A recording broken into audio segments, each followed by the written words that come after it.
Perfecto. A ver que les comparto la pantalla. Me imagino que ahí están viendo todos.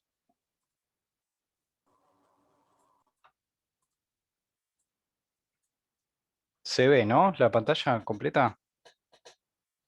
Sí, profe. Perfecto. Bueno, muchas gracias. Espero que hayan tenido un lindo fin de semana largo. A ver que está entrando gente.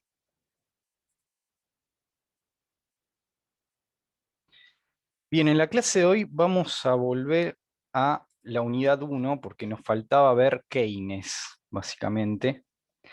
Y esto tiene que ver con que, bueno, ya dimos cuentas nacionales y dimos mercado de trabajo, que son categorías y al interior de estos sistemas de cuenta nacional y del mercado de trabajo que justamente la teoría keynesiana trata y teoriza, básicamente, de cuáles son los determinantes. Vamos a ver a John Maynard Keynes.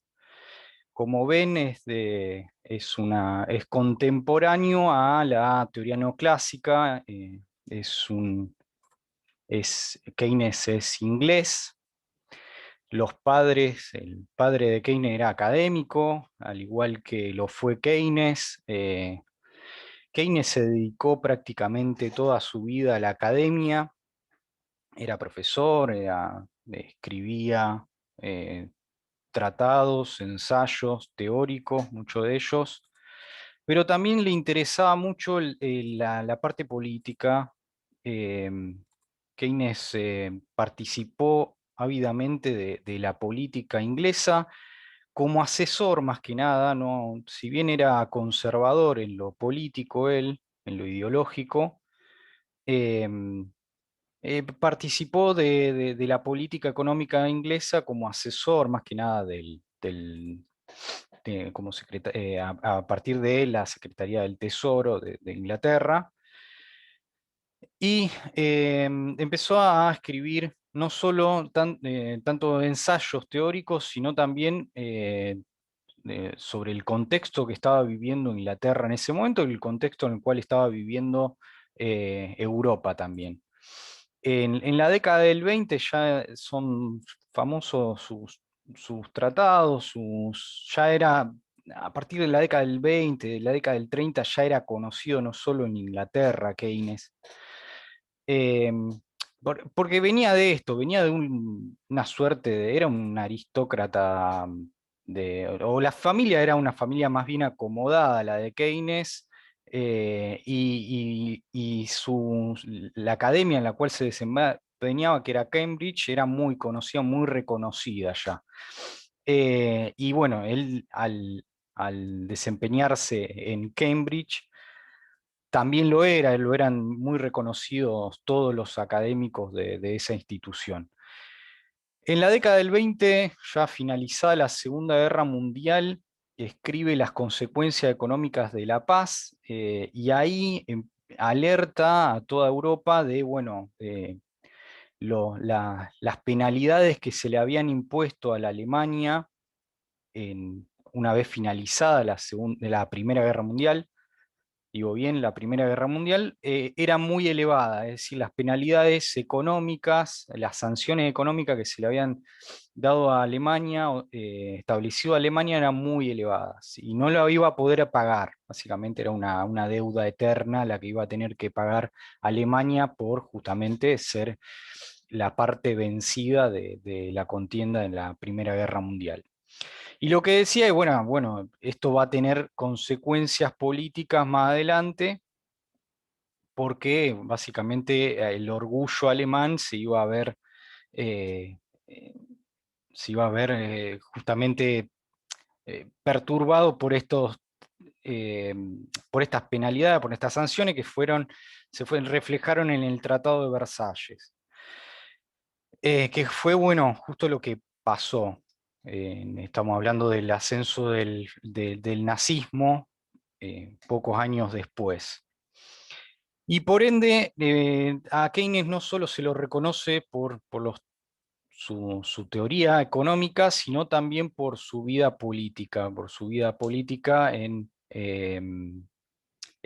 o cómo configuró justamente la Europa en estos años. Tengan en cuenta también que Keynes participó del Tratado de Bretton Woods, eh, los acuerdos de Bretton Woods, que, bueno, tenían que ver cómo se reconfiguraba, cómo se reconstruía económicamente prácticamente todo Occidente. Y allí fue que se creó el Banco Mundial, lo que hoy conocemos como el Banco Mundial, y el Fondo Monetario Internacional. ¿Qué tiene que ver con esto? ¿Cuál era la arquitectura financiera y monetaria internacional? O sea, Keynes no solo participó en términos teóricos, vuelvo a insistir, no solo era un académico, sino también eh, fue el arquitecto de buena parte de la política económica europea y global también. Em,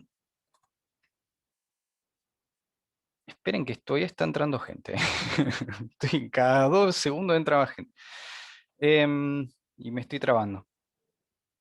Esto lo habíamos visto.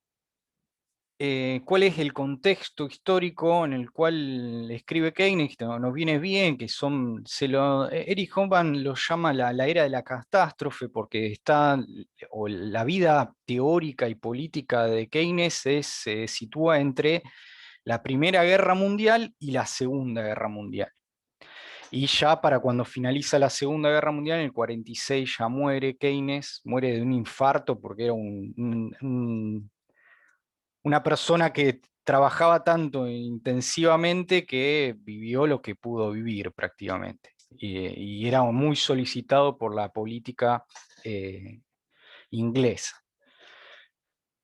Y como ya les venía diciendo, ya para la década del 30 ya era una persona muy reconocida en términos académicos, eh, y en el contexto en el cual escribe ya, su teoría no era algo que no se estuviera poniendo en práctica, sino todo lo contrario. Es decir, Keynes más bien escribe la teoría general en el 36, 1936, la comienza a escribir en el 32 y la finaliza en el 36.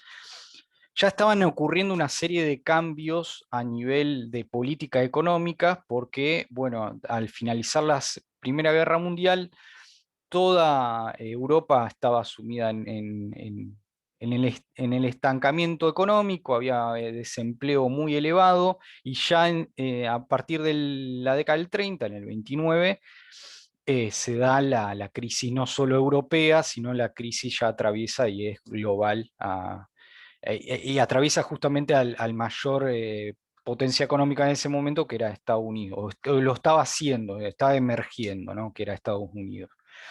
Y la salida a esa depresión o a esa crisis económica constante venía de la mano de una serie de políticas económicas, es decir, con el Estado presente. Y ahí se tiene como primer antecedente, uno de los primeros antecedentes, el primer plan quinquenal, que es de la Unión Soviética, estamos hablando de una, ya no es parte del régimen capitalista, pero bueno, muchos estados estaban queriendo imitar a ciertos planes de intervención o de obras públicas justamente del régimen soviético, porque estaban viendo que era una salida a esta crisis que era constante prácticamente, una crisis económica que era constante.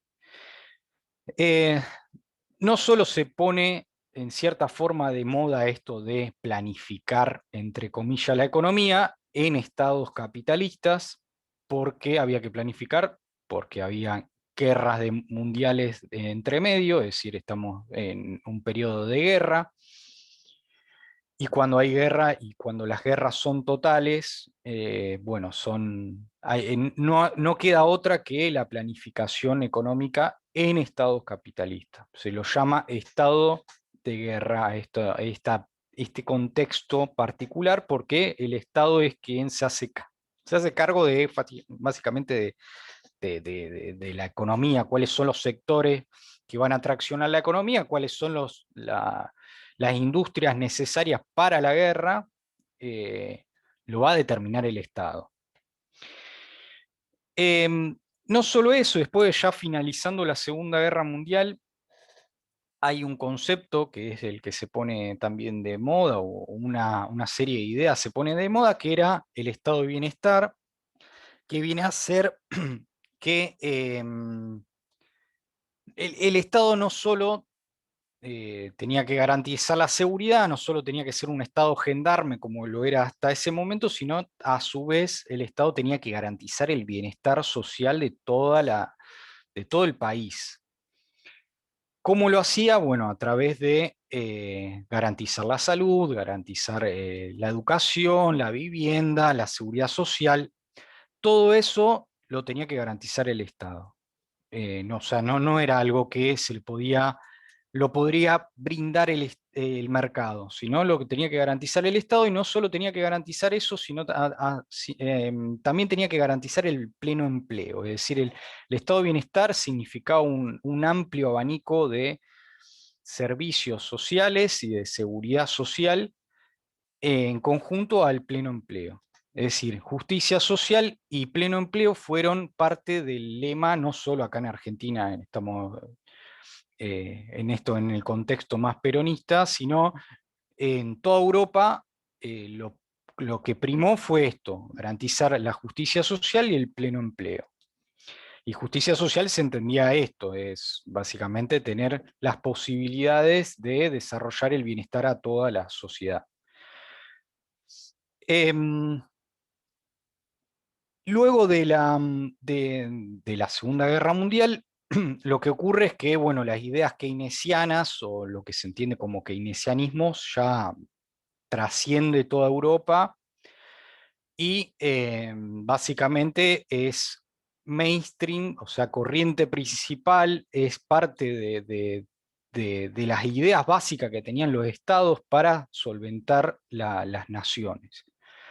A partir de la Segunda Guerra Mundial. Después de la Segunda Guerra Mundial ya pasa a ser hegemónica la teoría keynesiana.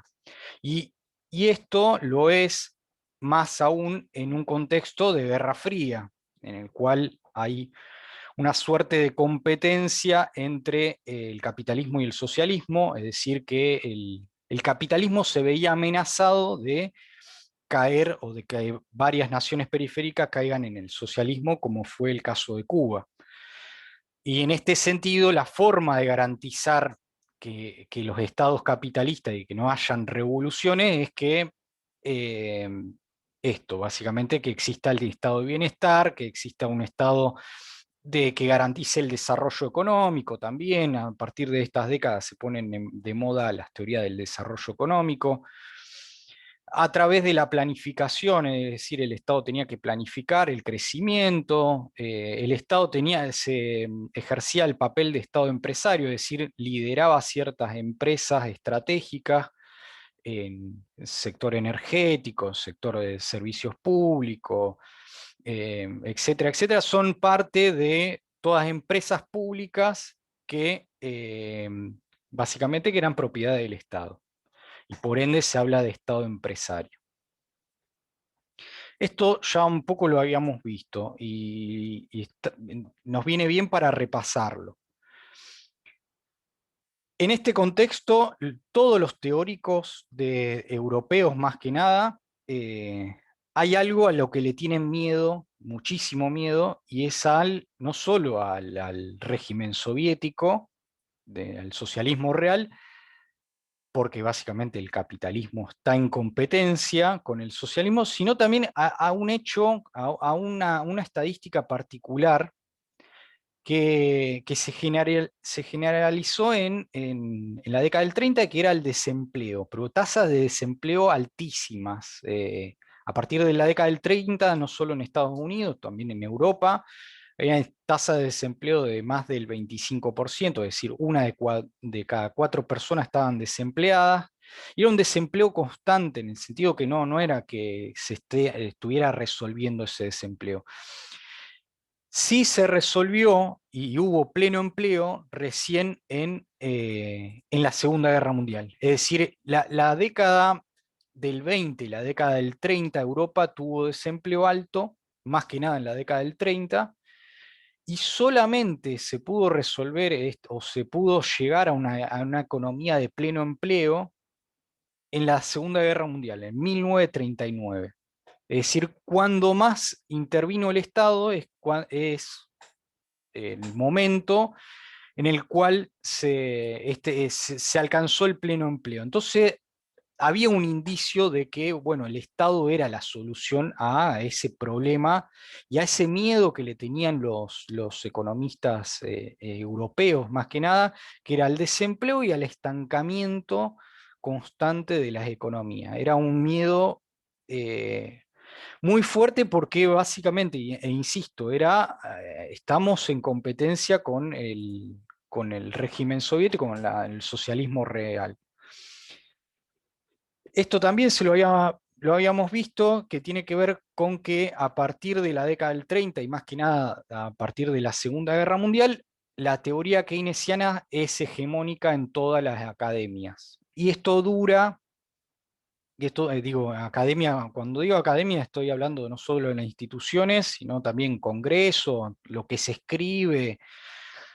Básicamente en este momento, en la década desde el 30 hasta 1970, 1980, que es hasta cuando dura justamente esta hegemonía keynesiana, de la teoría keynesiana, es de lo que más se escribe eh, en economía política. Básicamente todos los economistas o la mayoría de los economistas pasan a ser keynesianos en esta época, en estas décadas que van de 1930 a 1970, 1980. Y no solo los economistas, sino que también las políticas económicas son eh, llevadas adelante con una mirada keynesiana. Bien, vamos a entrar en las discusiones de la teoría keynesiana. Em, ¿Qué es lo que discute Keynes? ¿Y cuál era el problema principal? Bueno, el problema principal venía a ser esto que estamos hablando de que era el estancamiento, o cuáles eran los determinantes del crecimiento, cuáles eran los determinantes de la ocupación o el desempleo. Si sabemos cómo funciona los determinantes del crecimiento, cómo fluctúa la actividad económica, por qué fluctúa la actividad económica, o por qué fluctúa el empleo y el desempleo, vamos a poder dar una respuesta a ese problema. Entonces, lo que empiezan a teorizar a partir de Keynes y se pone muy de moda es lo que se denomina teoría de los ciclos. Y tiene que ver con los ciclos económicos, es decir, cómo fluctúa la actividad económica en los distintos países. Es decir, en todas las actividades todos los sectores económicos que nuclea justamente a esta medida que es el PBI, el Producto Bruto Interno. Y se ve en este gráfico, espero que se entienda, acá tenemos en este eje el tiempo y en el eje vertical la actividad económica. Y lo que el ciclo es esto, es cómo va fluctuando, hay crecimiento, expansión, se llega a una cima y bueno, a partir de esa cima hay recesión, se llega a un valle, a una depresión y bueno, después que se toca fondo, se sale de ese fondo, hay expansión, etcétera, etcétera. Esto es el ciclo económico.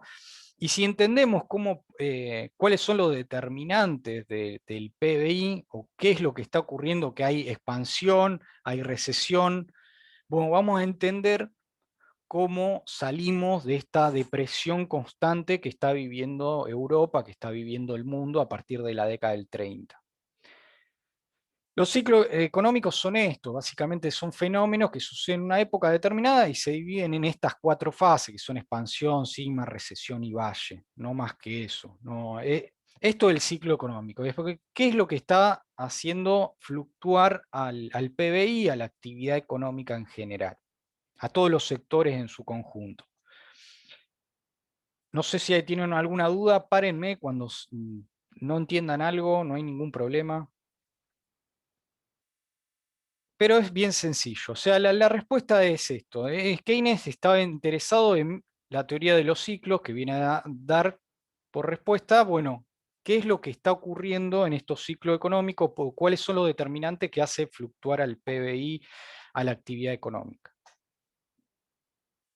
Para que lo vean en términos de, perdón, en términos de la Argentina, este es el PBI en los últimos 15 años, un poquito más de 15 años, tenemos una fase de crecimiento hasta el 2011 más o menos, después una fase de estancamiento desde el 2012 hasta el 2017, 2018, y del 2018 básicamente está cayendo el PBI constantemente. Es decir, llevamos 3 años en la Argentina de caída del PBI. Si entendemos cuáles son los determinantes del ciclo económico, por qué ocurre esto, por qué ocurre el crecimiento, por qué ocurre el estancamiento, por qué ocurre la depresión, vamos a tener una respuesta a, bueno, salgamos de este estancamiento, a esta depresión que entendemos que son malas para la vida económica. Desde ya hay dos crisis internacional, que tenemos la crisis de la hipoteca y la crisis que estamos viendo actual, que es proveniente de la cuestión sanitaria. Particularmente el ciclo en Argentina, esto lo vamos a ver seguramente y lo vamos a discutir, como ven, a partir del 2012, los años pares son años de caída del PBI, los años impares de aumento del PBI, y así sucesivamente estamos en un vaivén desde el 2012 hasta el 2017. Después del 2017, bueno, eso es otro el escenario. Bien, la respuesta a esto, hay que entender por qué existen estos ciclos, por qué existen estos ciclos de estancamiento, o ciclos que incluso son largos, de muchos años, es decir, puede pasar mucho tiempo para que haya crecimiento de nuevo, para que el estancamiento se convierta en depresión, o para que la depresión se convierta en crecimiento, etcétera, etcétera.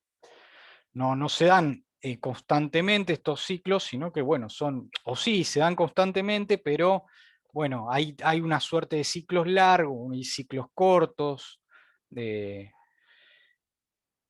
Y lo que tenemos que tener la respuesta es, bueno, ¿por qué ocurren estas crisis o por qué ocurren estos ciclos económicos? La teoría hasta ese momento, y Keynes está en Cambridge, Inglaterra. Cambridge en ese entonces era netamente neoclásica, y Keynes empieza a discutir con colegas suyos, lo cual no fue fácil porque es valerse de enemigos en términos académicos. La teoría neoclásica no daba respuesta a lo que estaba ocurriendo en la década del 30 y lo que estaba ocurriendo incluso antes. Porque para la teoría neoclásica no existen las crisis, así directamente, o sea, no existen los ciclos, nunca antes se había teorizado sobre ciclos, por eso Keynes viene a dar una respuesta sobre eso. Y para la teoría neoclásica directamente no existen las crisis, no existen los ciclos, en todo caso, y mejor dicho, o sea, funcionan tan bien los mercados para la teoría neoclásica que es imposible que existan las crisis económicas. Y la particularidad de ese momento es que se estaba viviendo una crisis económica, y una crisis duradera, ya llevaba 2 décadas, si entendemos década del 20, década del 30, para Europa, ¿no? Entonces no había una respuesta a lo que estaba ocurriendo. Lo que decía la teoría neoclásica era que los mercados funcionan perfectamente en términos teóricos, ¿no? Y por ende, si había sobre oferta de bienes, como estaba ocurriendo en la década del 20 y la década del 30, es decir, había un exceso, una sobreacumulación. Lo que decía la teoría neoclásica, bueno, si hay sobreoferta, los precios van a bajar, y eso se va a ajustar, de alguna manera los precios van a bajar al punto de que exista esa demanda. Si los precios son bajos, bueno, en algún punto se va a demandar todo eso bienes. El tema es que no está ocurriendo eso, se está viviendo un periodo de lo que se denomina como deflación, que es lo contrario a la inflación, es decir, los precios estaban bajando y bajando mucho, y no encontraban la demanda. Es decir, por más que bajen los precios, no había demanda. Y lo que dicen los teóricos del neoclásico, bueno, en algún momento los precios van a bajar lo suficiente y se va a llegar al equilibrio. Cuando se llega al equilibrio, lo que se entiende es que, bueno, que todas las personas que quieren ese bien lo van a obtener, es decir, lo van a demandar, y todas las personas que lo ofertan, lo ofertarán y se quedarán sin ese bien, o sea, estarán vendiendo todo lo que ofertan. Eso significa el equilibrio. El tema es que no estaba ocurriendo el equilibrio, en el sentido que no se estaba, no había precio, no había precio, no había, los bienes sobraban en todos los mercados por esto, porque no había demanda directamente. La teoría neoclásica siguió adelante con una denominada ley de Say, y esto es muy importante. La ley Say era un economista francés de principio del siglo XIX. Acá pueden ver cómo los economistas se arrogan una soberbia para llamar a los fenómenos económicos como si fueran leyes de la física. Pero lo que dice la ley de Say es que toda oferta genera su demanda. En ese sentido, si toda oferta genera su demanda, no puede haber exceso de oferta, porque si hay oferta, va a haber demanda. Lo entienden de esta forma, y ahora paso a explicar. Es decir, lo que está ocurriendo, y esto ya lo habíamos visto, es cómo la igualdad de los métodos, del gasto, del producto, del ingreso. Es decir, una economía produce valor agregado, produce bienes y servicios, y al mismo tiempo, cuando está produciendo bienes y servicios, está generando el ingreso suficiente para demandar a esos bienes y servicios que se produjeron. Entonces la ley de Say lo que nos dice es que, bueno, si se generó ese ingreso, se va a poder demandar estos bienes y los productos y servicios. Entonces, toda oferta, es decir, toda creación de productos y servicios va a tener se va a crear el ingreso suficiente que para demandar esos bienes y servicios. Entonces, nunca va a haber sobreoferta de dichos bienes y servicios, ¿no? Eh, en ese sentido, lo que dice los neoclásicos es que, bueno, que siguen con esta ley de Say, con que en realidad no existen las crisis, porque en realidad si hay sobreoferta, los precios van a bajar. Si bajan los precios, se va a generar en algún punto la demanda necesaria para consumir esa oferta, para demandar esa oferta. Y lo que dicen es que, bueno, esos equilibrios son inmediatos, en el sentido en esto que decía, el equilibrio es cuando eh, los oferentes venden todo lo que habían producido, todo lo disponible, y los demandantes adquieren todo lo que querían demandar. Entonces, este equilibrio, lo que dice en la teoría neoclásica, son inmediatos, se generan en forma inmediata, y entonces si no ocurre tiempo de por medio y por ende son inmediatos, no existen las crisis económicas. Esto es lo que decía la teoría neoclásica, es decir, funcionan tan bien y tan eficaz los mercados que no va a haber crisis económica. Problemón, estamos viviendo una crisis mundial en la década del 30, no damos respuesta con lo que está pasando. La teoría será muy linda, pero lo que está ocurriendo en la práctica es otra cosa, va a decir Keynes, y ahora vamos a ver qué es lo que dice Keynes.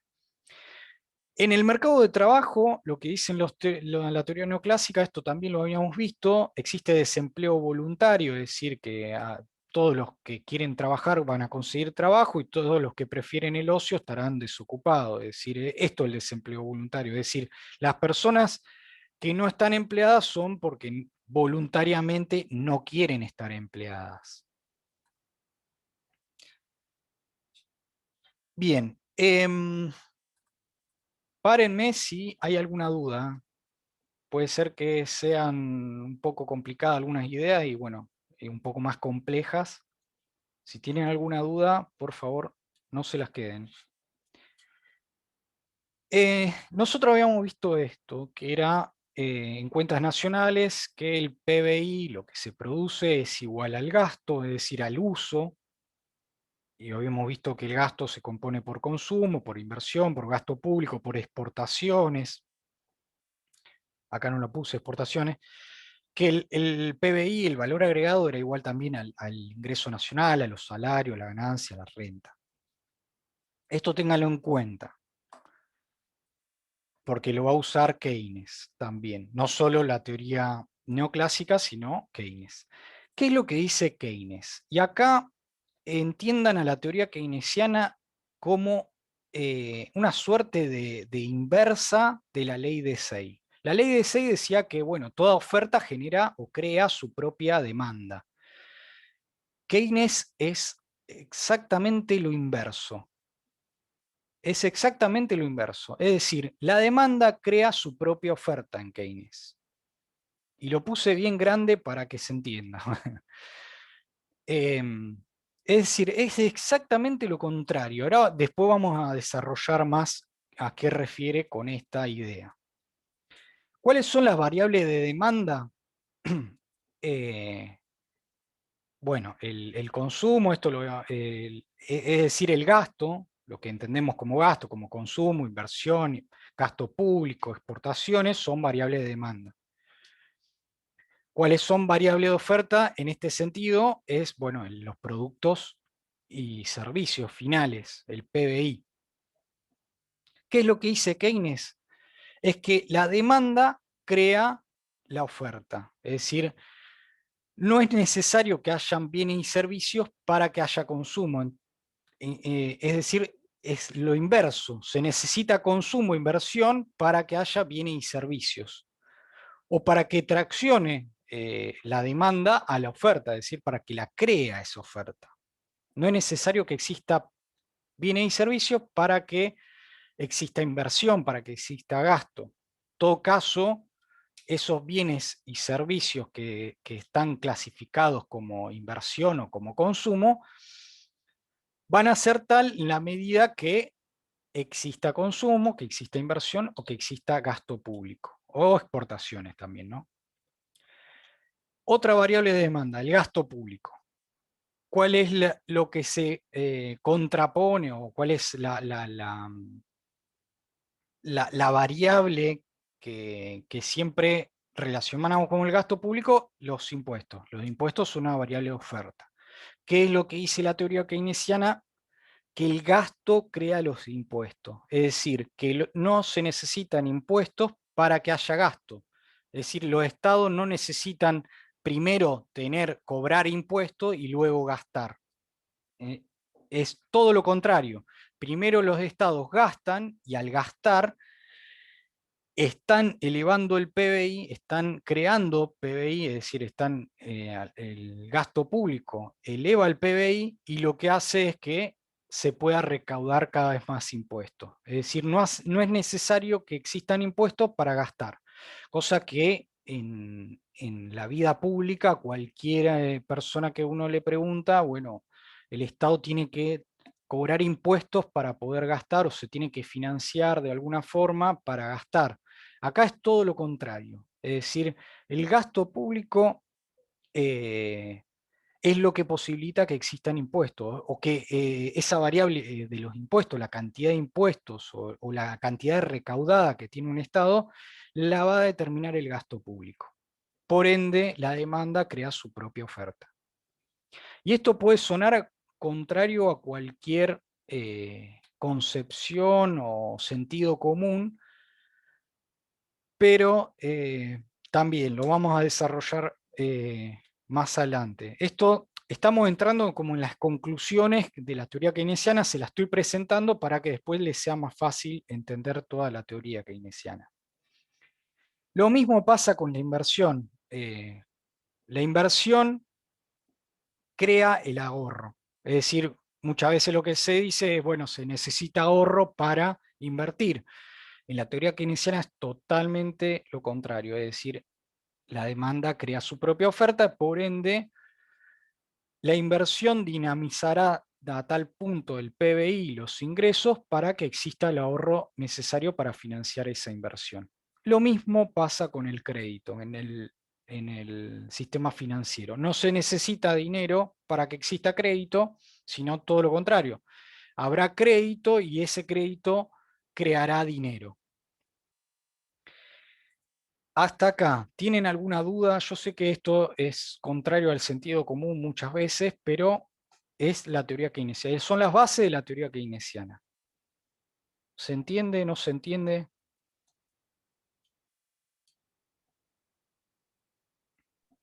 Sí, se entiende. Llaman todo al Sí, se silencio. entiende. Bueno, igual lo vamos a desarrollar con más detalle, ¿no? No se preocupen. En el caso de, sí, bueno, esto lo vamos a ver en la próxima clase, en el caso de los impuestos y el gasto público.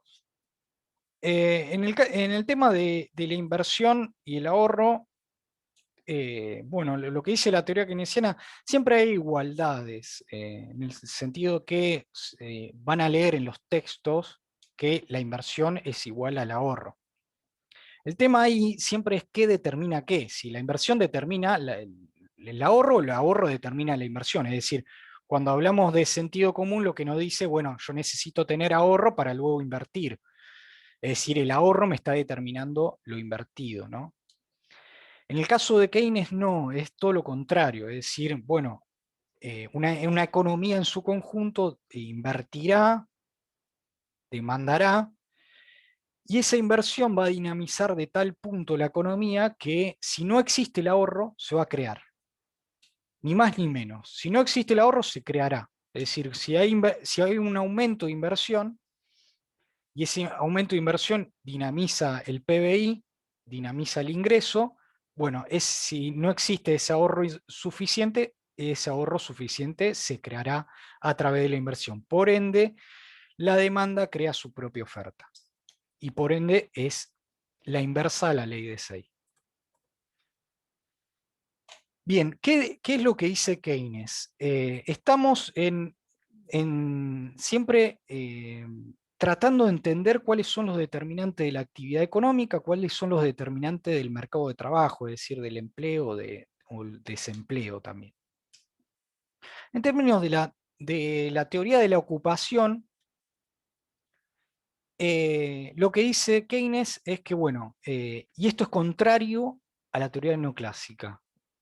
Dice, el nivel de ocupación no depende del nivel salarial, es decir, cuánto cobre un trabajador o cuánto cobren los trabajadores, o si el salario es alto o bajo.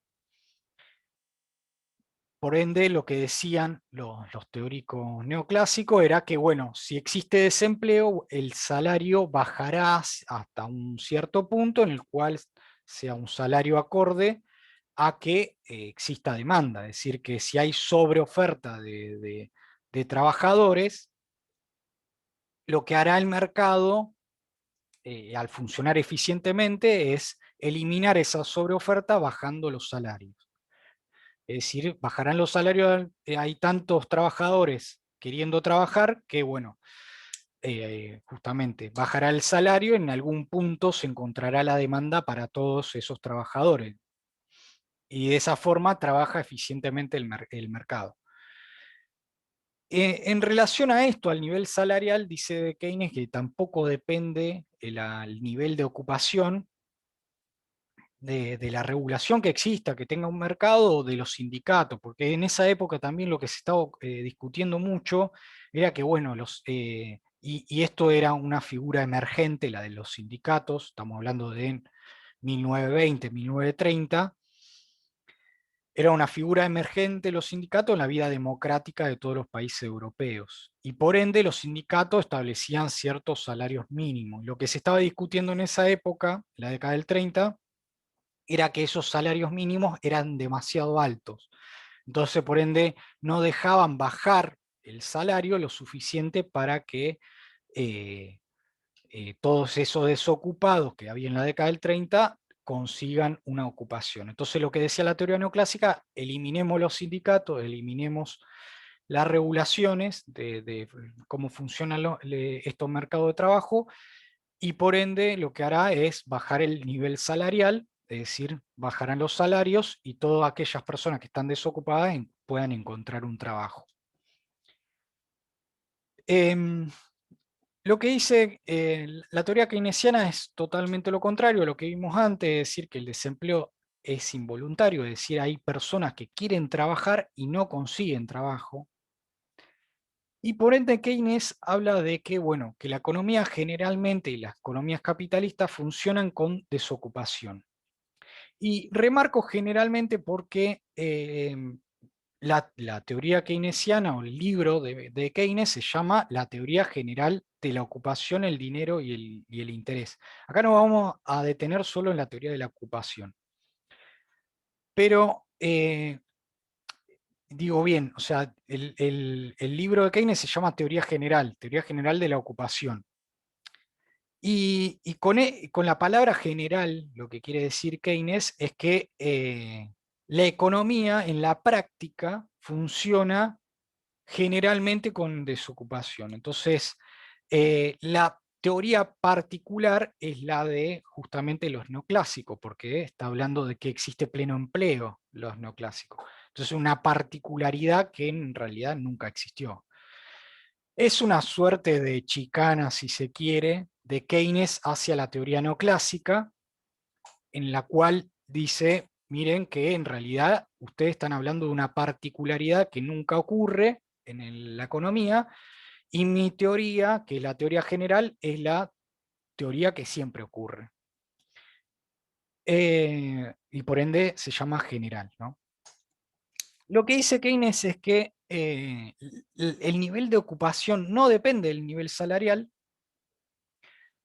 y de lo que depende, o lo que determina el nivel de ocupación, o cuánto desempleado exista, cuánto ocupado exista, es la demanda efectiva. Y acá de nuevo la palabra bendita de Keynes, que es demanda, demanda efectiva. Es decir, lo que dice Keynes es que en realidad lo que se produce en una economía depende de la demanda, como bien lo habíamos visto anteriormente, es decir, la cantidad de productos, de bienes y servicios finales depende del gasto, del consumo, de la inversión, del gasto público. Es decir, la producción depende de la demanda. Y lo que dice Keynes es que, bueno, el nivel de ocupación depende de esta producción, pero si la producción está siendo determinada por la demanda, en definitiva, la ocupación va a estar eh, siendo también determinada por esta demanda efectiva, por la demanda que existe en una economía, por el gasto que existe en una economía. Y por ende, la ocupación no depende del nivel salarial, sino que depende de cuánta demanda exista. Si estamos en una crisis y hay poca demanda, habrá mucho desempleo y poca ocupación. Y por ende, y remarco, no depende del nivel salarial. Vuelvo a insistir, si hay alguna duda, párenme, y cualquier cosa. eh, Hasta acá, ¿esto se entiende? Lo que vamos diciendo, muy difícil. Yo sé que es ¿No? una suerte de cambiar un poco el paradigma de hay mucha idea de sentido común el que fue, sí, que fue divulgada por la teoría neoclásica, y que incluso cualquier persona a pie, por más que no transite la academia, conoce ciertas ideas. Y lo que hace Keynes es básicamente dar vuelta a todo. Por eso puede ser un poquito más complicado. Em, Vamos acá. Lo que dice Keynes es lo siguiente, que en las sociedades modernas, industrializadas, en realidad lo que ocurre es que se produce para los mercados. Es decir, no es que el productor o la empresa produce para un cliente en particular, sino que en realidad se produce para un montón de clientes. Nunca se sabe cuál va a ser tu nuevo cliente, nunca se sabe cuánto te va a demandar ese mercado. El mes que viene puede haber una crisis internacional y caer la demanda, o el mes que viene puede, básicamente, no sé, se puede vacunar a todas las personas y salimos de la pandemia, y por ende no existe más esto, no existe más restricciones, y por ende existe crecimiento y hay más demanda. Bueno, lo que dice Keynes en realidad es esto, que la sociedad moderna se produce para un mercado que la verdad que es bastante incierto cuánto se va a demandar, cuánto se va a necesitar ese mercado, bienes y servicios va a demandar. En realidad lo que hacen las empresas es producir en función de ciertas expectativas, es decir, expectativa es, bueno, el mes que viene yo preveo que, o el empresario en cuestión prevé que, no sé, se va a demandar 1000 de cierto bien y servicio y va a producir 1000, no va a producir ni 900, ni 500, ni 10.000, sino que va a producir en base a esa expectativa. Esas expectativas que se basan en esas incertidumbres que existen en el mercado. Y esto es muy importante porque el empresario en Keynes es una suerte de personaje que se basa en estas probabilidades que pueden ocurrir en el mercado, es decir, en probabilidades de que, no sé, que salgamos de la cuarentena o que salgamos de la pandemia o de que exista mayor demanda o que exista menor demanda. Son expectativas, son probabilidades que las tiene incorporada el empresario en su saber hacer y por ende va a producir en base a esas expectativas. Y bueno, por ende, los empresarios ven hacia el futuro o prevén hacia el futuro cuánto más o menos se va a demandar. Y esto hace que esta producción, por las expectativas que tengan los empresarios, en realidad sea difícil muchas veces alcanzar el pleno empleo, es decir, que las empresas produzcan a toda máquina y que empleen la mayor cantidad de trabajadores posible y por ende reducir el desempleo. Si estamos atravesando una crisis económica, el empresario va a decir, bueno, mira, yo la verdad voy a trabajar a media máquina. Si tengo dos máquinas, una la dejo sin funcionar y así sucesivamente. Si iba a contratar a 10 trabajadores, voy a contratar a 5 nada más. Eso es producir en base a expectativa. Y bueno, si veo que la economía está en crisis, no voy a aumentar mi producción todo lo que da porque básicamente nadie, después voy a tener sobrante, voy a tener stock, no me lo van a comprar a esa mercancía que yo produzco. Entonces, por ende, en Keynes pasa esto, pasa que es muy difícil alcanzar el pleno empleo porque, bueno, estamos en economía capitalista de mercado que no sabemos cuánto se va a demandar en esos mercados.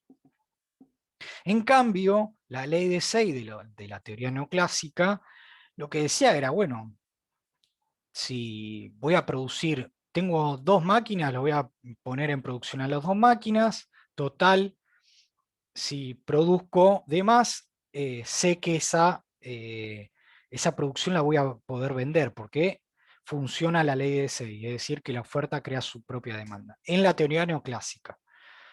Es decir, no importa lo que yo produzca, lo voy a poder vender.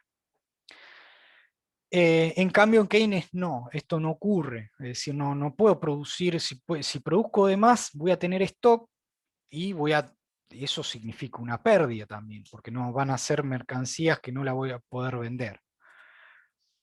Hasta acá, ¿se entiende esto? ¿Hay alguna duda? Sí, profe, se entiende. Entonces, por ende, en Keynes es importantísimo la demanda para moldear estas expectativas. La demanda va a determinar esas expectativas. En Keynes lo que va a teorizar sobre el PBI o qué es lo que determina que el PBI sea grande o se crezca o disminuya el PBI, bueno, va a ser el consumo y la inversión. Este C es consumo y la I es inversión. En Keynes estos dos conceptos van a ser los que más se van a teorizar. Sabemos que los gastos o los usos que se le puede dar al PBI son consumo, inversión, gasto público, exportaciones. pero en Keynes se queda con estos dos conceptos únicamente. Es decir, es como si funcionara con una economía sin sector externo, sin, sí, sin sector público también. Es como, bueno, ¿qué es lo que está ocurriendo con la inversión? ¿Qué es lo que está ocurriendo con el consumo? Sabemos que el consumo y la inversión me van a determinar cuán grande y cuán dinámico va a ser el PBI. Es decir, si crece el consumo, va a crecer el PBI. Si crece la inversión, va a crecer el PBI. Si sé cuáles son los determinantes del consumo y la inversión, voy a poder hacer que el PBI crezca, básicamente. Y por ende podemos salir de esta fase de estancamiento en la cual nos encontramos. En definitiva, va a teorizar sobre eso. Si podemos crecer, lo que va a decir Keynes es que, bueno, se va a resolver el mercado de trabajo, es decir, va a disminuir el desempleo. Si crecemos constantemente y por ende si crecemos vamos a demandar cada vez más trabajadores, el desempleo se va a reducir. Entonces, en definitiva, lo que me va a importar es cómo se comporta el consumo y cómo se comporta la inversión. Si entiendo cómo se comportan estas dos variables, voy a poder aumentar el PBI y voy a poder resolver el problema del desempleo. En definitiva, lo que me va a interesar es esto. ¿Cuáles son los determinantes de la demanda? ¿Cuáles son los determinantes del consumo? ¿Cuáles son los determinantes de la inversión? Ni más ni menos. O sea, si puedo entender cómo funciona en términos agregados mi economía, voy a poder resolver los problemas que tiene mi economía. En términos del consumo, ¿cuáles son los determinantes del consumo? Lo que dice Keynes es que el consumo es función del ingreso. Es decir, si yo tengo más ingreso, voy a consumir más. Si tengo menos ingreso, voy a consumir menos. Es una suerte de proporción del ingreso. Es decir, el consumo es, si yo, por ejemplo, esto, eh, no sé, gano 100.000 pesos por mes, gasto, no sé, el 70% de mi ingreso, y eso significa para una familia, el 70% del gasto es consumo prácticamente para una familia, y por ende es una proporción de mi ingreso. Lo que dice Keynes es, bueno, si aumenta el ingreso, va a aumentar mi consumo. Es decir, no sé, si yo siempre gasto el 70% y me aumenta a 200, a 1.000.000, o etcétera, mi ingreso, voy a consumir proporcionalmente a mi ingreso. Es verdad que esa proporción puede llegar a cambiar, en el sentido que si yo tengo un ingreso muy bajo, es muy probable que consuma absolutamente todo mi ingreso, y si tengo un ingreso muy, muy alto, voy a consumir una parte. Por eso yo, si tengo un ingreso muy bajo, consumo el 95%, el 100%, si tengo un ingreso muy, muy alto, consumo el 20%. Pero en definitiva lo que dice Keynes es que en términos agregados, en términos económicos, el consumo es una proporción del ingreso. Es una suerte de proporción. No sé, será el 60%, el 70%, el 50%, etc. En cambio, la otra parte, el restante, lo que no se consume, básicamente se ahorra. Para la familia es el ahorro, lo que entendemos como ahorro. Que el ahorro, en términos keynesianos, es sí, viene a ser como el negativo, la inversa del consumo, en el sentido de que es la antidemanda. Si el consumo es demanda, el ahorro es antidemanda. Por ende, en todos los economistas keynesianos ven con malos ojos al ahorro, porque estamos hablando si la gente ahorra más, si ahorra más las personas, está consumiendo menos y por ende mi PBI va a disminuir. Si todo el mundo está ahorrando y no consumen. En estos determinantes que siempre son por demanda, es decir, el PBI, los bienes y servicios, siempre se va a determinar por demanda. La cantidad de bienes y servicios que produce una economía se determina por demanda, por consumo, por inversión. En este sentido, si se ahorra, se va a demandar menos. Es muy curioso en este sentido porque que en Keynes, o en el pensamiento keynesiano, lo que puede ser bueno para una persona, que es tener ahorro, es malo para una sociedad en su conjunto. Es decir, para una persona es una buena noticia tener un ingreso suficiente o elevadísimo en el cual nos permite ahorrar, pero para una economía en su conjunto, si todos ahorran, va a ser una pésima noticia porque va a disminuir el consumo. En este sentido, es muy curioso cómo en Keynes juega esto del método holístico en contraposición al individualismo metodológico, que esto también lo habíamos visto. El método holista lo que dice es que el todo hace a las partes y el individualismo metodológico es que las partes hacen al todo. En esto el todo es la economía en su conjunto. Si la economía en su conjunto ahorra, es una pésima noticia para la economía porque básicamente se va a demandar menos. En este sentido, para Keynes, el consumo está determinado por el ingreso nacional, es decir, cuando ya agregamos a todas las familias y sumamos a todas las familias, el consumo, así como un individuo consume una proporción de su ingreso, cuando agregamos y sumamos a todas las familias, el consumo está determinado por el ingreso nacional. Pero a su vez, el ingreso nacional está determinado por el consumo. Y esto es muy interesante cómo funciona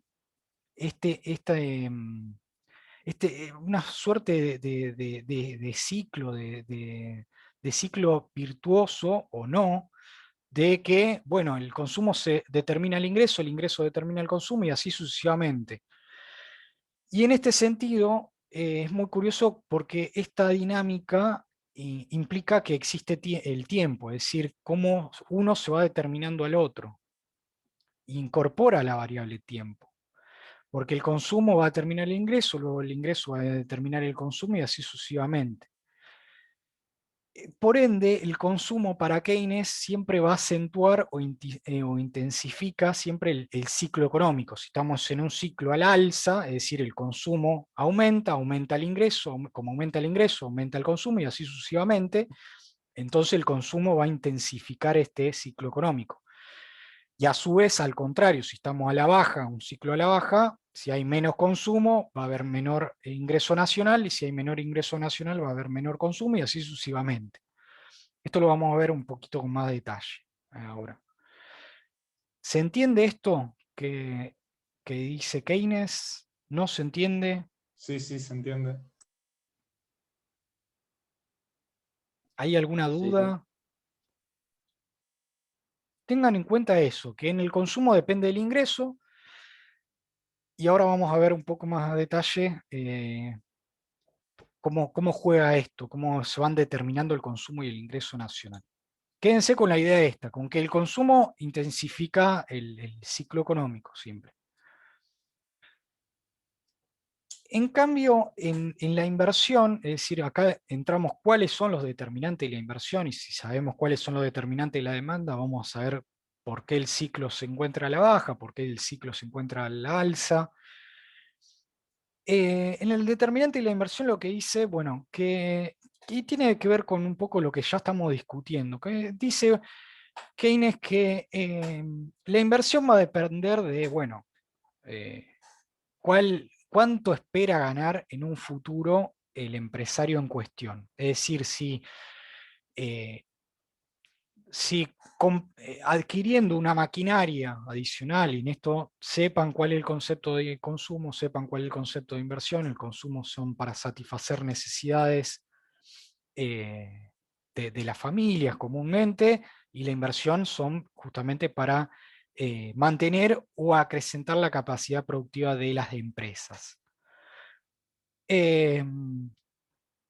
Si el empresario en cuestión espera que en un futuro va a ganar plata, va a ganar mucha plata, adquiriendo una maquinaria adicional, es decir, comprando una maquinaria o comprando una fábrica, bueno, lo que va a decir Keynes es que, bueno, esa inversión que va a realizar el empresario va a depender de las expectativas que tenga dicho empresario hacia un futuro. Es decir, sé que voy a ganar mucha plata comprando una fábrica, bueno, entonces la compro porque espero, no sé a ciencia cierta si ocurre o no, espero que pueda ganar plata en un futuro. Es decir, intuyo que con una elevada probabilidad voy a ganar plata, por muchísimas determinantes, no sé, por alguna información que tenga el empresario, va a decir, bueno, espero ganar plata en un futuro y por ende voy a invertir. En este sentido, lo que dice Keynes es que la inversión depende de esto, ni más ni menos de expectativas hacia futuro de lo que va a ocurrir con la economía. Y en esto lo que está ocurriendo en la actualidad también es muy importante. Es decir, si estamos en un ciclo a la baja como el actual, es decir, si estamos en depresión, una empresa no va a invertir y adquirir nuevas plantas o nueva maquinaria porque sabe que no va a producir más. La expectativa de ganar plata es muchísimo más reducida. Y por ende, lo que dice Keynes es que habla de una suerte de animal spirits, que son estos espíritus animales, es decir, que se mueven por esta intuición que tienen los empresarios, de una suerte de optimismo que tienen los empresarios, o optimismo o pesimismo también, que tienen los empresarios, en el cual ven hacia adelante cómo va a ir la economía. Si la economía va a ir a bien, bueno, entonces invierto e incorporo maquinaria, planta, etc. Si va a ir a mal, todo lo contrario. Y por ende, el ritmo en el cual va a crecer la economía en cuestión va a depender de esta expectativa que tenga el empresario. A su vez, habla Keynes que no solo depende de estas expectativas hacia futuro, sino de la tasa de interés.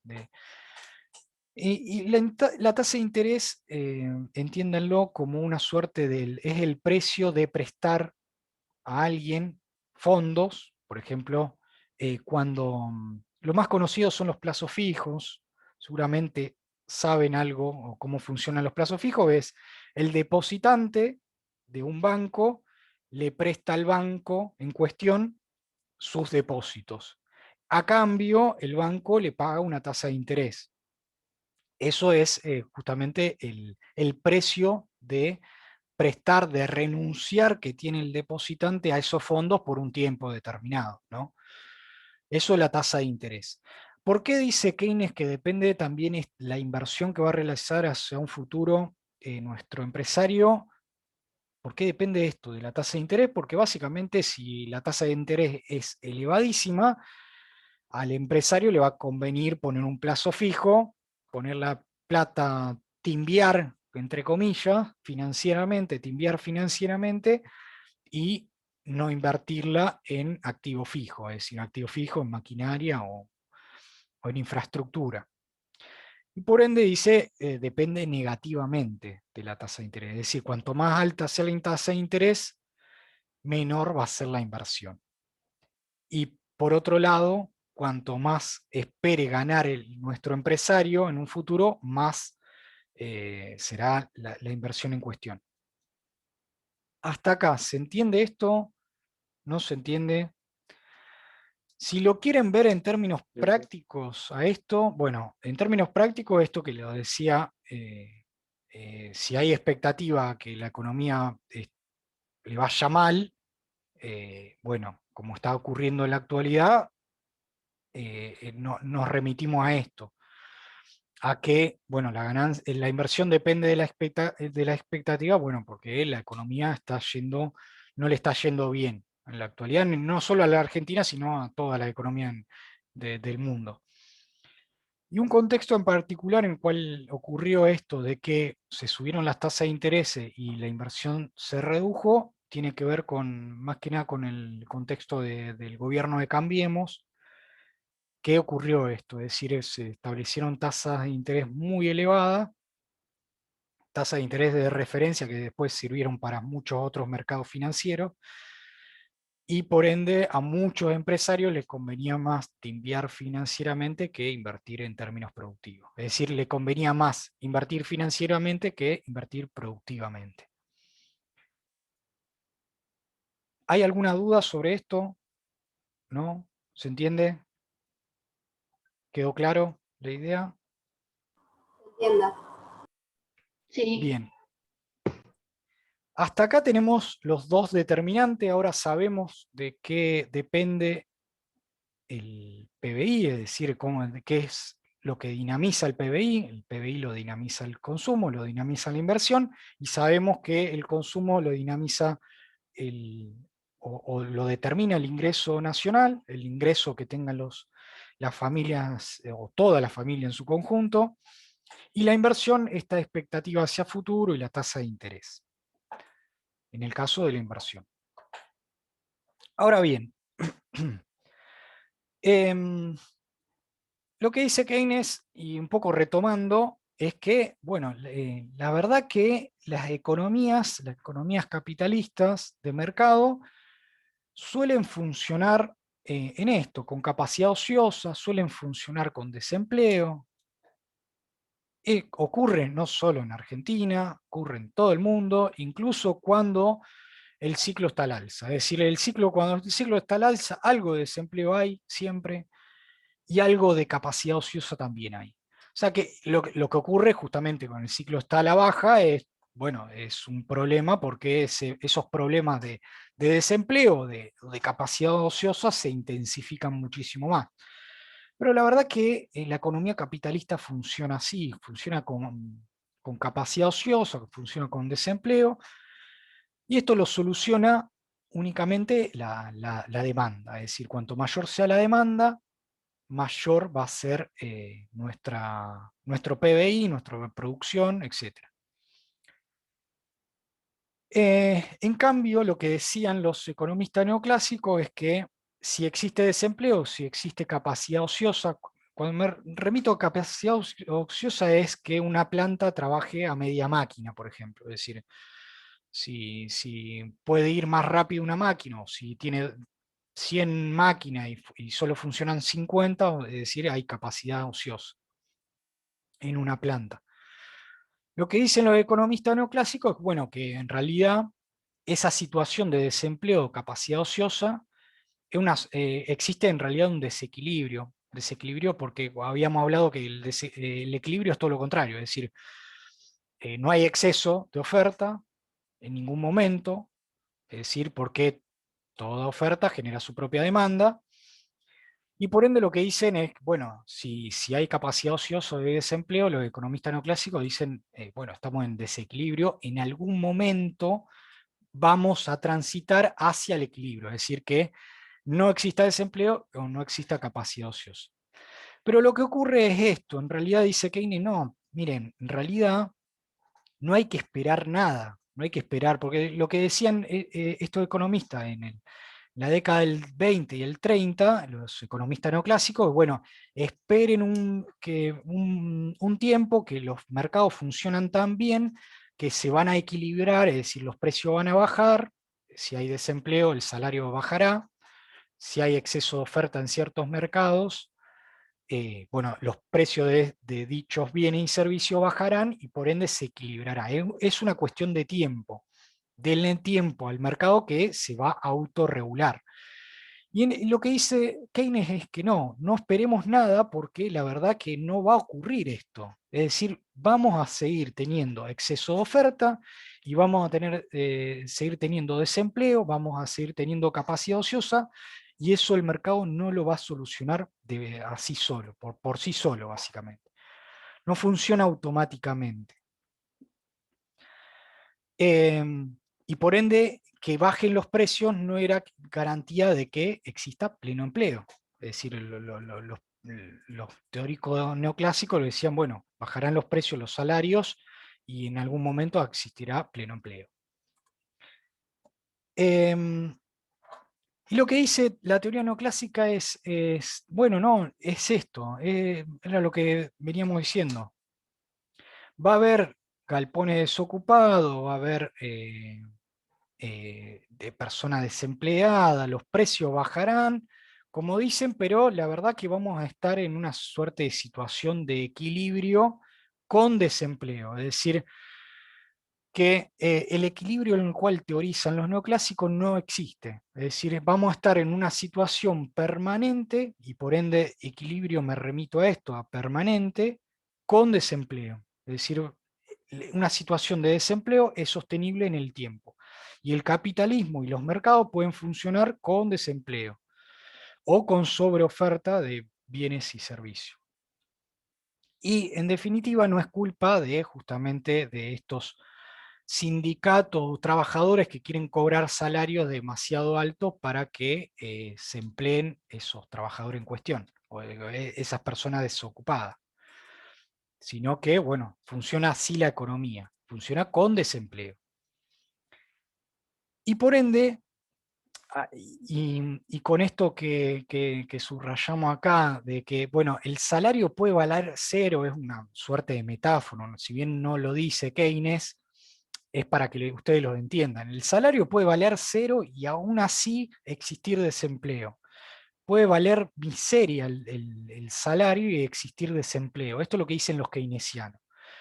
Lo que necesitamos es para que salir de esta depresión, es bueno generar una inversión autónoma, como bien habíamos visto, que en realidad la economía por sí sola, sin un sector público, depende en definitiva de estas expectativas de los empresarios, si van a producir más, si van a producir menos.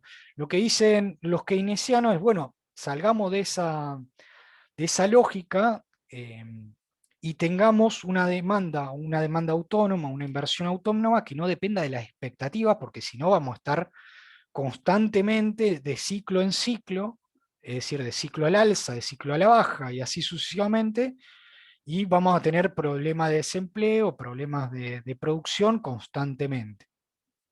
¿Cuál es esa inversión autónoma? Bien, dicen los keynesianos, el gasto público. Es decir, el sector público puede generar una demanda que nos salga, que salgamos por afuera de esas expectativas que son muy volátiles de los empresarios, y por ende podemos salir de esos ciclos tan fluctuantes. Y en este sentido, lo que dicen los teóricos keynesianos, y Keynes en particular, es que la inversión pública no reemplaza ni desplaza la inversión privada, porque esto era otra cuestión que se estaba discutiendo en esa época, en los años 20, 30, que bueno, no aumentemos el gasto público porque lo que va a ocurrir es que el gasto público va a desplazar el consumo privado o va a desplazar a la inversión privada. Y lo que dice Keynes es que no, que todo lo contrario, incluso hasta lo puede aumentar, y ahora vamos a ver bien esto. Es decir, que la inversión la inversión pública no desplaza ni reemplaza la inversión privada. Cuando no reemplaza ni desplaza, quiere decir que, bueno, si la inversión privada es 100 y el gasto aumenta a 50, la inversión privada pasa a 50, es decir, y se compensa, en una suma cero, básicamente, entre los dos. Es decir, el aumento es nulo. Por ende, no existe, lo que dicen los neoclásicos, bueno, si aumenta el gasto público, va a desplazar a la inversión privada. Si la inversión era 100, la inversión privada era 100, y el gasto público pasa a ser 50, la inversión privada pasa a ser 50 y la suma entre los dos van a ser 100 como lo era anteriormente. Entonces no tiene sentido aumentar el gasto público. Lo que dice Keynes y los keynesianos es que no, que la inversión no desplaza la inversión pública no desplaza a la inversión privada. De esto, ¿hay alguna duda? ¿Se entiende? ¿No se entiende? ¿Sí? ¿No? Sí, sí, profe, se entiende bien. Bien. Ahora bien, ¿y por qué no desplaza el gasto público a la inversión privada, o incluso por qué es tan bueno el gasto público, por qué es tan bueno incluso también la inversión privada, también lo es. El problema de la inversión privada era esto, bueno, era volátil y lo estaba haciendo en un periodo a la baja, más volátil lo va a hacer. Y lo que dice, la teoría keynesiana es que, bueno, fijémonos en este concepto que es el de multiplicador, que se llama multiplicador del consumo, multiplicador keynesiano muchas veces, y que viene a ser así. Lo que nos dice es que, bueno, supongamos que el gasto, que el Estado aumenta su gasto en 1000. Sabemos que el consumo de acá es una proporción al ingreso. Si aumentamos el gasto es parte del ingreso, ¿no? Esto lo habíamos visto en el método del gasto. Es decir, el ingreso nacional era igual al gasto que tiene una economía. ¿El gasto cuál es? El consumo, la inversión, el gasto público. Si se incrementa el gasto del Estado por 1000, lo que ocurre es que de esos 1000, lo que va a ocurrir es que una parte va a aumentar el ingreso también de toda la nación, el ingreso nacional, y por ende va a aumentar en una proporción a lo que se consume. ¿Cuál es esa proporción? Por ejemplo, el 70% de nuestro ingreso lo consumimos, y de esos 1000, entonces el 70% son 700. Es decir, que supongamos que el Estado hace una ruta, es decir, esta persona 1 es el dueño de una constructora. En este sentido, el Estado le paga 1000 a esta persona 1 para que haga una ruta. Esta persona con estos 1000 hace la ruta, pero esta persona, bueno, consume una parte, consume 700, es decir, aumentó su ingreso, el ingreso de esta persona en cuestión, y proporcionalmente al consumo gastó una parte de ese ingreso adicional y gastó 700. El tema que lo que dice la teoría keynesiana, que lo que es el ingreso de una persona es el consumo de otra, es decir, esta persona consumió algo y este consumo es el ingreso de la persona 2, qué sé yo, que son los trabajadores eh, de esa constructora, es decir, los trabajadores y proveedores de esa constructora que va a construir la ruta que pretende hacer el Estado.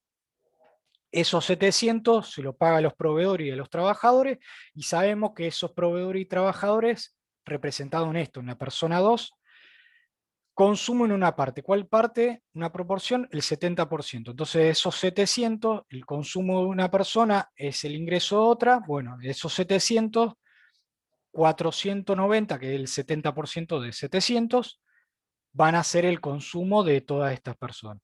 Y así sucesivamente.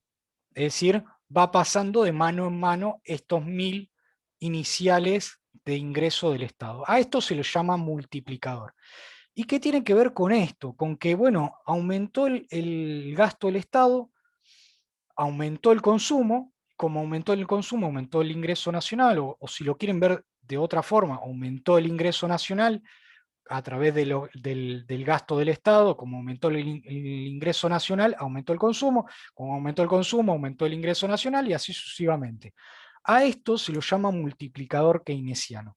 ¿Y qué tiene que ver con que lo que va a aumentar el PBI, los bienes y servicios finales, de un gasto inicial de 1000, van a ser mayor a ese gasto inicial?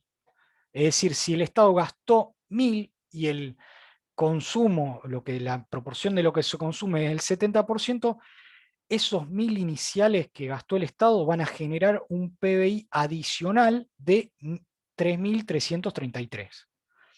Y esto es lo que se entiende como multiplicador. ¿Por qué multiplicador? Porque hay que multiplicar estos 1000 iniciales por algo para que nos den el aumento del ingreso que se produjo por este pase de lo que es lo que entendíamos que de esto, del consumo de una persona, el ingreso de otra persona, y es como estos 1000 de ingresos pasan de mano en mano, y generan un PBI mayor de lo que era inicialmente.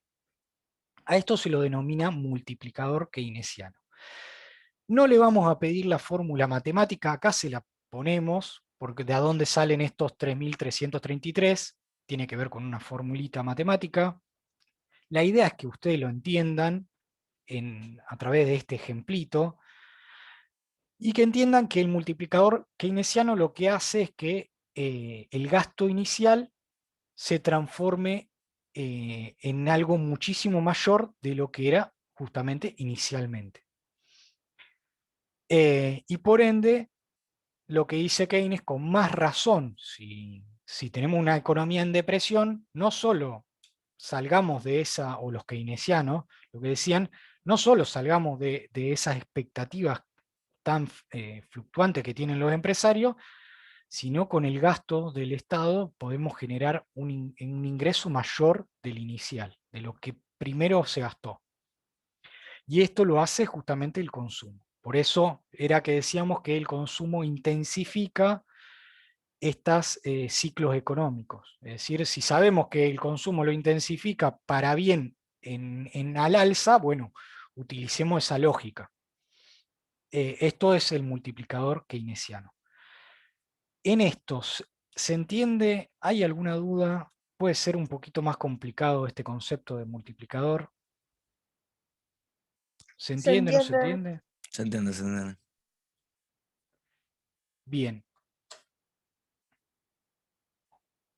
Y acá, un poco, resumiendo un poco lo que ya estuvimos viendo, que, bueno, tenemos una situación de desempleo y lo que van a decir los keynesianos, no tanto los... Keynes en la teoría general habla muy poco del Estado, debo decir. Sí, como ustedes saben, Keynes abrió una tradición keynesiana y muchos economistas pasaron a ser keynesianos, y por ende muchos economistas pasaron a teorizar, bueno, empecemos a entender un poco más al Estado, como al rol que tiene el Estado en la economía.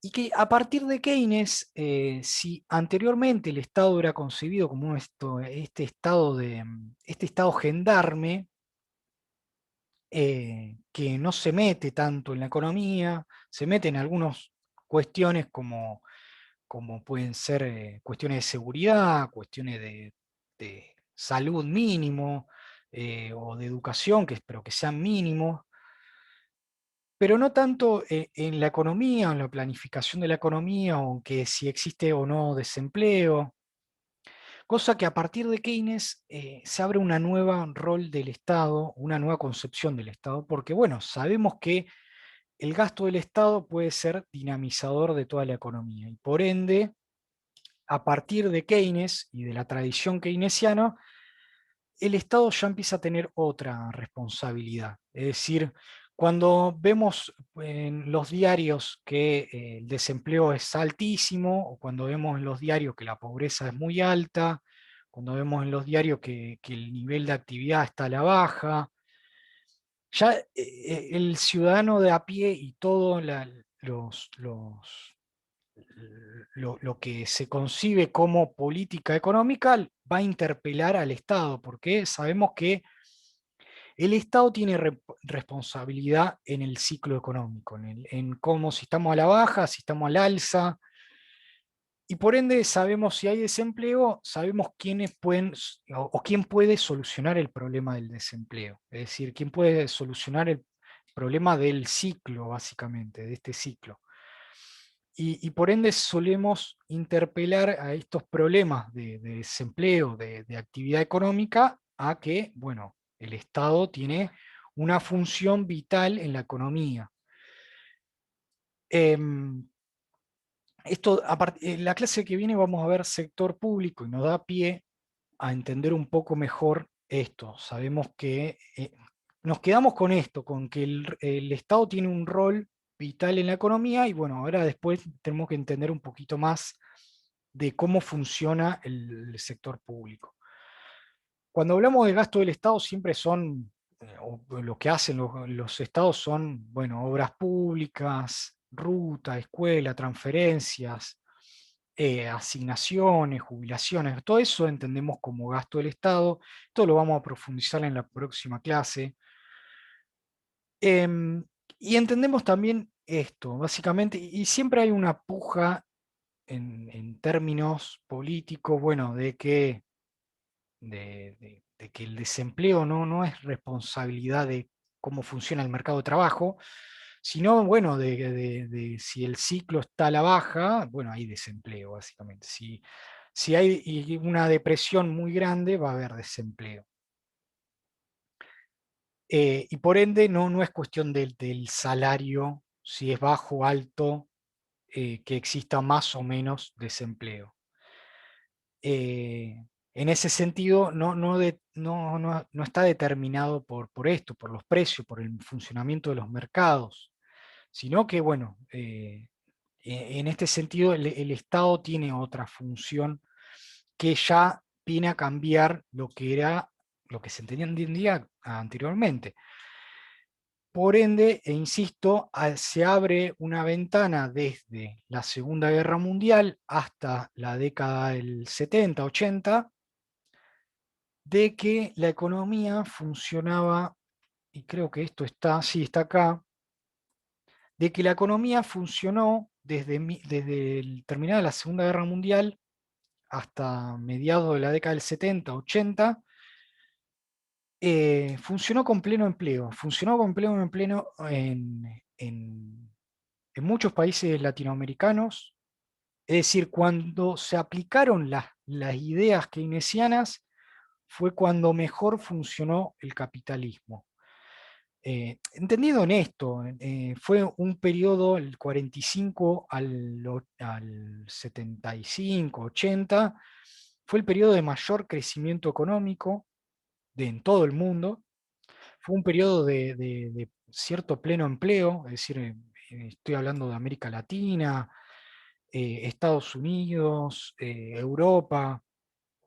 Funcionaron de esta forma, funcionaron con pleno empleo. Es decir, estas recetas keynesianas en esta época fue cuando más tuvieron éxito, si se quiere. Y es cuando se pusieron en práctica todas estas ideas keynesianas.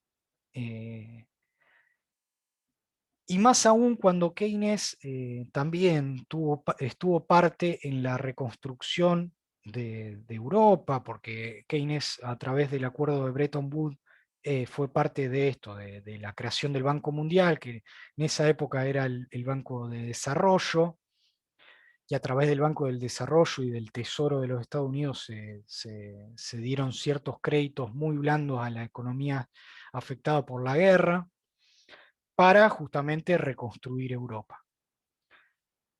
Así también ocurrieron con créditos y con ciertos préstamos que se dieron a América Latina para que pueda dinamizar su economía, para que pueda traccionar su demanda también. Y en este sentido tengan en cuenta eso, que fue una época, en Argentina lo vivimos con lo que se denominó como la industrialización sustitutiva de importaciones, que es decir, cuando Argentina empezó a industrializarse profundamente, y tuvo varias etapas, esto también lo vamos a ver más adelante. Y también la Argentina, como muchos países, en esta época, del 45 al 75, 70 y pico, 80, fue cuando más crecieron. A partir del 80 ya se ponen en práctica las teorías neoclásicas, lo que se denomina actualmente como neoliberalismo. Hasta acá, ¿existe alguna duda? ¿Existe alguna duda? ¿Se quedaron con alguna idea que fue muy difícil de entenderla? ¿O se entendió? No, todo bien. ¿Se entendió? Se entendió. Bueno, perfecto. La próxima clase, como habíamos dicho, vamos a dar sector público, vamos a entender un poco más cómo funciona la cosa pública, cómo funciona el presupuesto, cómo funcionan las cuentas de inversión, los ingresos tributarios, esto que habíamos dicho anteriormente, de que el gasto financia o crea los impuestos, lo vamos a entender un poquito mejor la próxima clase.